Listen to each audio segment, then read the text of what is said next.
আসসালামু আলাইকুম, শুভ বিকাল। সবাই কেমন আছেন? আমি একটি সাদা ড্রাগনের একটি সাদা ড্রাগন সায়ন নিয়ে আসলাম।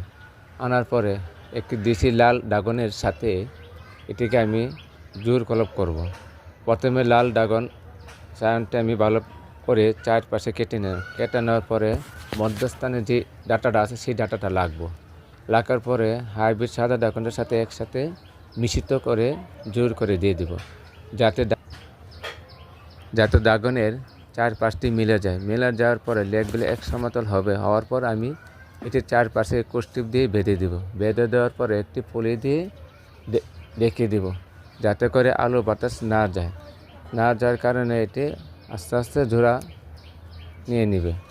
নেওয়ার পর ঠিক 3 সপ্তাহ পরে এটা থেকে আবার নতুন ডাল কুচি বের হবে। এইভাবে আপনারা বাড়িতে ট্রাই করে দেখতে পারেন। যদি ভিডিওটা ভালো লাগে লাইক, কমেন্ট, শেয়ার অবশ্যই, যাতে করে নতুন ভিডিও পেতে হলে অবশ্যই সাবস্ক্রাইব করবেন। ভালো থাকবেন, সুস্থ থাকবেন। আল্লাহ হাফেজ।